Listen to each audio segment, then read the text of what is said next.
শহরে মাঝের এক মন্ত্রীর পুকুর থেকে মাছ ধরার সময় এক লোকের জেলে একটা মাসের মাথার খুলে আটকা পড়ে।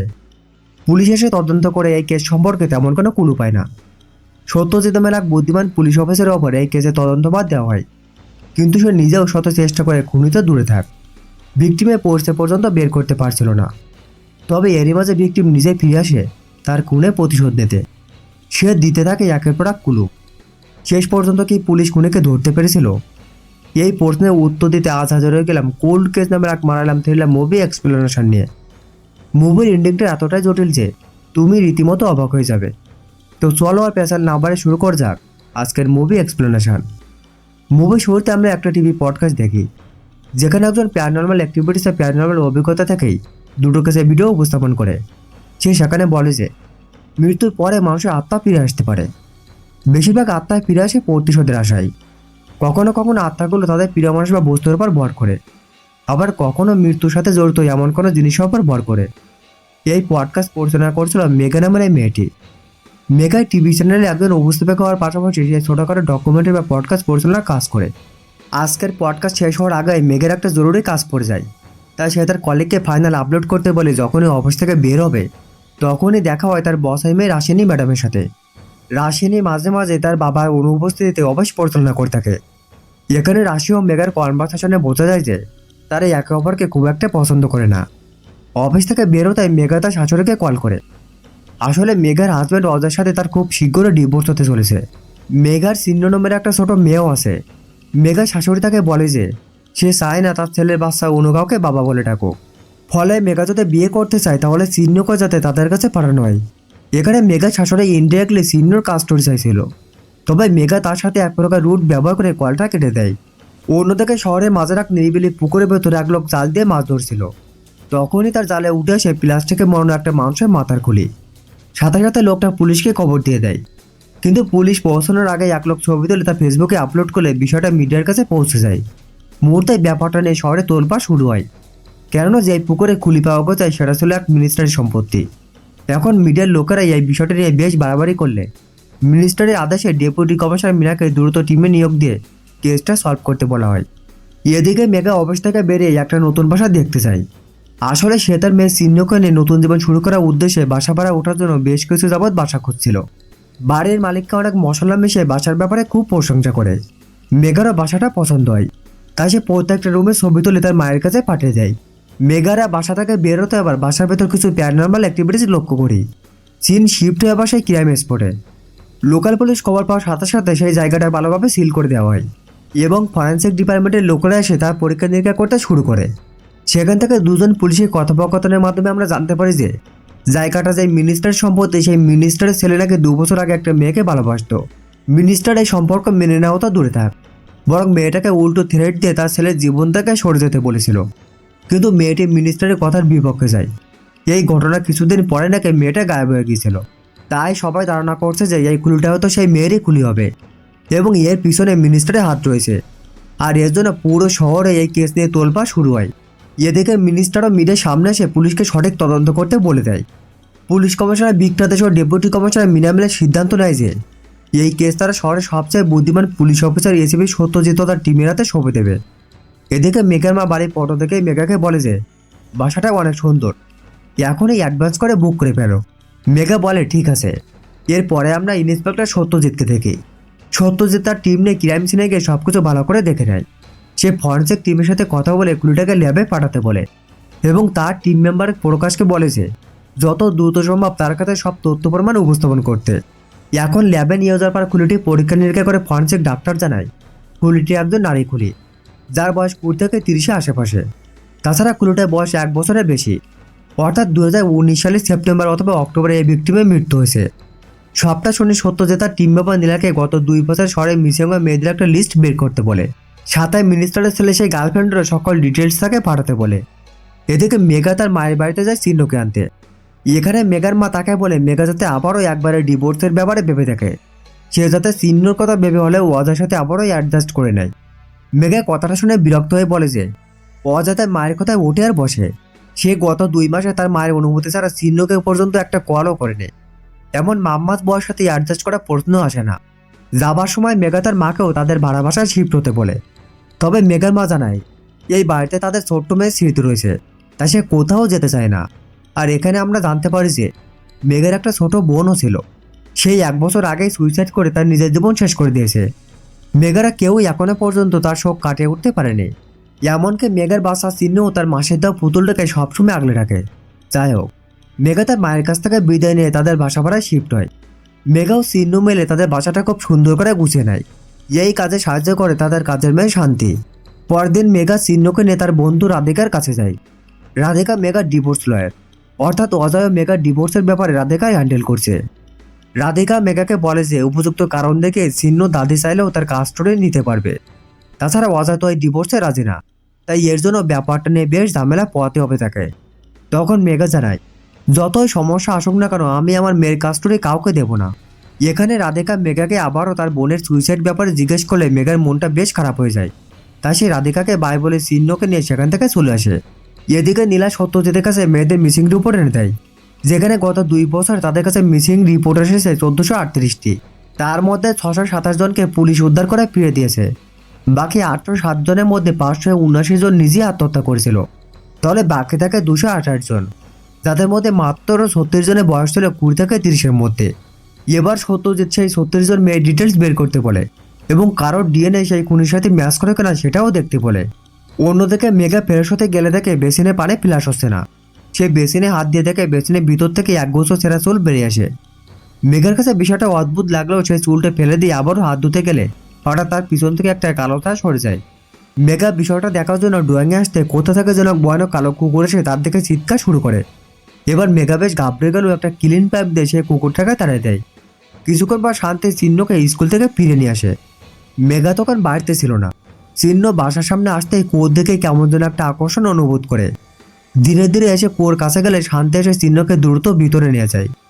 শান্তি চিহ্নকে গরম গরম দুধ খেতে বলে চিহ্ন তখন বলে, আমি দুধ খাবো না, আমাকে ঠান্ডা জুস দাও। এখানে একটা বিষয় লক্ষণীয় যে চিহ্ন সবসময় ঠান্ডা খাবার পছন্দ করে। যাই হোক, শান্তি জুস তৈরি করার জন্য আইসকোপ বের করতে তার ভিতর থেকে পোকা থেকে সে চিৎকার করে ওঠে। এদিকে ফরেনসিক টিম সে খুলি দেখে একটা মেয়ের চেহারা তৈরি করে ফেলে, কিন্তু মিসিং রিপোর্টে সে 36টা মেয়ের কারো চেহারার সাথে ভিকটিমের চেহারা মিল পাওয়া যাচ্ছে না। অগত্যা তারা মেয়েটাকে নিয়ে সোশ্যাল মিডিয়ায় অনুসন্ধান চালানোর সিদ্ধান্ত নেয়। এদিকে রাতে চিহ্ন টকিং টমের সাথে খেলা করছিল। ঠিক তখনই মেঘা সে তার হাত থেকে ফোনটা নিয়ে তাকে ঘুমাতে বলে।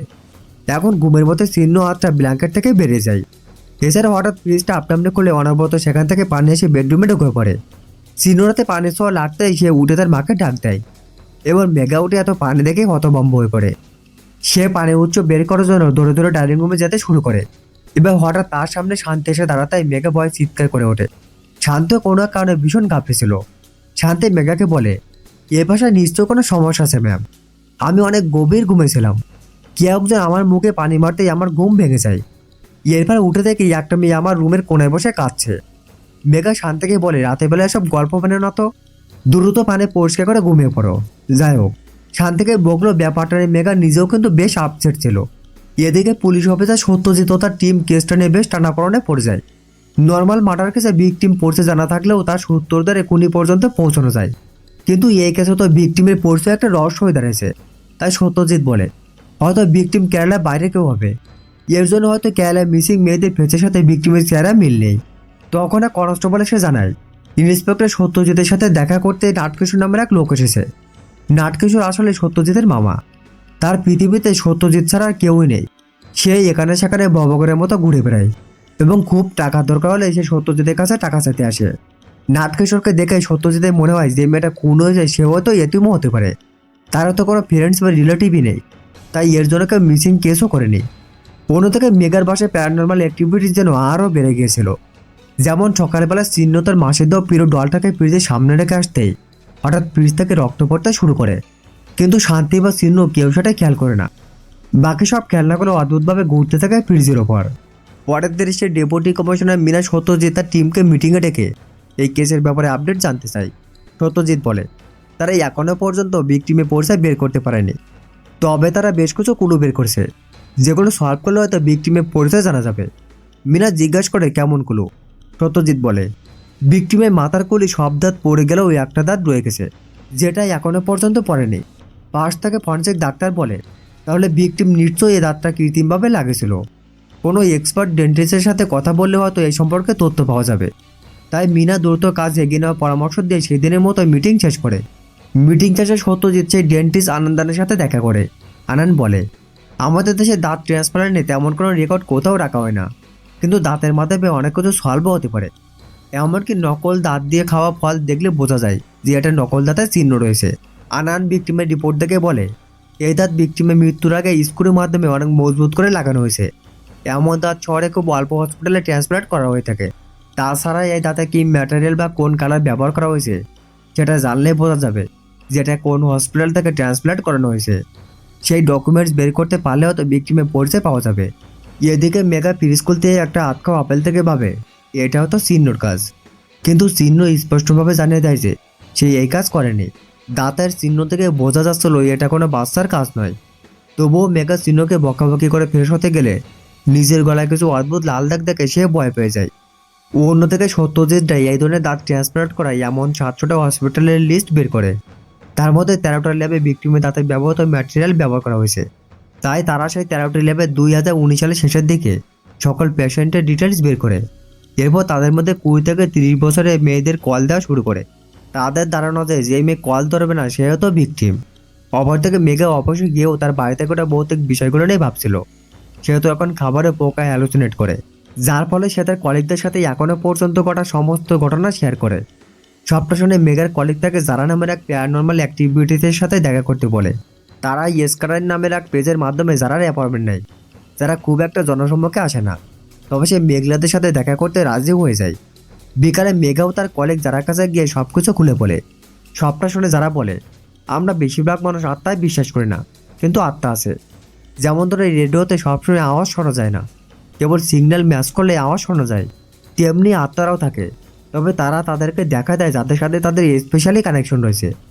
যদি কোনো ব্যক্তি রাত 3টা থেকে 4টার মধ্যে বারবার ঘুম ভেঙে যায়, তাহলে বুঝতে হবে তার ঘরে থাকা ওই আত্মা তাকে কিছু বলতে চায়। মেঘা জানায়, যদি এমনটাই হয় তাহলে আমারও আমার বাড়িতে থাকা আত্মা সম্পর্কে আমি জানতে চাই। তখন সে জানায়, তুমি যদি আসলে সমস্যায় থাকো তবে এই উইকেন্ডে আমরা তোমার বাড়ি থেকে এই বিষয়টা পর্যবেক্ষণ করে দেখব। মেঘারা এরপর যারা তাকে বিদায় নিয়ে সেখান থেকে চলে আসে। তবে মেঘারা যেতে তার অ্যাসিস্ট্যান্টকে ডেকে বলে, জেরি, আমি তোমাকে বলেছিলাম যে কিছুদিন যাবৎ আমি তোমার একটা আত্মার আর্তনাদ শুনতে পাচ্ছি। এখনও তো সেটা মেঘাদের বাসা থেকেই আসছে। রাতে অফিসে সত্যজিৎ একটা পার্টিতে অ্যাটেন্ড করে, তবে সেখানে গিয়েও সেই কেসটার সম্বন্ধে ভাবছিল। তারপর আবার ডেপুটি কমিশনের সাথে দেখা হলে সেই এই কেসটার ব্যাপারে প্রশ্ন করে। সত্যজিৎ বেশ চিন্তিত হয়ে তার বাড়িতে ফিরে এসে এই কেসটা যাবতীয় ফাইলগুলো ঘেটে দেখছিল। এদিকে রাত 3টা বাজতায় মেঘলার বাড়িতে যারা তার অ্যাসিস্ট্যান্টে উপস্থিত হয়। মেঘা অবশ্য তাদের জন্য অপেক্ষা করছিল। যারা ঘরে ঢুকতে ফ্রিজ থেকে পচা মাংসের গন্ধ পায় এবং সেই স্পষ্ট তার আশেপাশে আত্মার উপস্থিতি অনুভব করে। তাই যারা সময় নষ্ট না করে আত্মার ব্যাপারে জানার জন্য রিচুয়ালে শুরু করে। রিচুয়ালে শুরু হতেই মেঘাদের ঘরের সমস্ত লাইট বন্ধ হতে শুরু করে। যারা তার কালো চশমা খুলে আত্মাকে বারবার পড়তে দিতে বললে হঠাৎ যারা চোখ খুলতেই মেঘা ভয় পেয়ে যায়, কেন যারা চোখের মনি ছিল সম্পূর্ণ সাদা। অন্যদিকে সত্যজিৎকে হঠাৎ তার টিম অফিসার নীলাকে মেসেজ দিয়ে জানায় তারা ডেন্টাল ট্রান্সফার করা 25 থেকে 30 বছর বয়সী সমস্ত ফিমেল পেশেন্টদের সাথে যোগাযোগ করতে সক্ষম হয়েছে। কেবলমাত্র এই একজনের ফোনে কোনোভাবে যোগাযোগ করা যাচ্ছে না। নীলা সে মেয়ের ডিটেল সত্যজিৎকে মেল করে পাঠায়। সত্যজিৎ মেল ওপেন করতে তার ঘরের লাইট ফিগার করতে শুরু করে। এদিকে মেঘের বাড়িতে থাকা যারা রিচুয়ালের মাধ্যমে আত্মাটির নামে একটা বক্সের উপরে লিখতে শুরু করে। অন্যদিকে সত্যজিৎ তার মেল প্রিন্ট করে সেটা বের করতে থাকে। এক পর্যায়ে সত্যজিৎ মেলটা বের করতে দেখে ফাইলে ওপরে পেশেন্টের নাম ইভা মারিয়া লেখা। আর সব থেকে অবাক করার বিষয় হচ্ছে যারা রিচুয়ালের মাধ্যমে সেই কাঠের বাক্সের ওপরে ইভা মারিয়ার নামটাই লিখেছে। ওই সময় আমরা মেঘাতে ফ্রিজ থেকে একটা অদ্ভুত কালো ছায়া বেরোতে দেখি। এই উপস্থিতি অনুভব করে যারা সেদিনকার মতো সেখান থেকে চলে যায়। যারাদের বিদায় দিয়ে মেঘা বেডরুমে আসতে দেখে চিহ্ন বিছানায় নেই। মেঘা তো চিহ্নকে না দেখে বেশ ঘাবড়ে যায় এবং ঘর থেকে এদিক সেদিক তাকে খুঁজতে শুরু করে। হঠাৎ ফ্রিজ থেকে এক অদ্ভুত আওয়াজ আসতে শুরু করলে মেঘা কাঁপা কাঁপা হাতে ফ্রিজটা খুলে দেখে ফ্রিজের ভিতরে চিহ্ন বসা। মেঘা বই চিৎকার করে উঠতে তার ঘুম ভেঙে যায়। অর্থাৎ এতক্ষণ মেঘা স্বপ্ন দেখছিল। মেঘা রাতে বিছানা থেকে উঠে ফ্রিজটির ওপর থেকে সব খেলনা ফেলে দিয়ে ফ্রিজটা একটা কালো কাপড় দিয়ে ঢেকে দেয়। কেন তার মনে হচ্ছিল যে সব কিছুর মূল্য রয়েছে এই ফ্রিজটি। সকাল হতেই মেঘাতে বারোলাকে ফোন দিয়ে বলে, আঙ্কেল, আপনি যে ফ্রিজটা আমাদেরকে দিয়েছিলেন সেটা এখন ফেরত নিতে পারবেন? আমরা আসলে একটা বড় ফ্রিজ কিনতে যাচ্ছি। বাড়িওয়ালা বলে ঠিক আছে, আমি দেখছি কি করে যায়।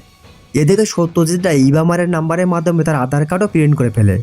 সেখান থেকে তারা ইভামারিয়ার ছবি নিয়ে সেই মাথার খুলে ডিজিটাল ছবির সাথে মিলে দেখে রেজাল্ট ম্যাচ করেছে।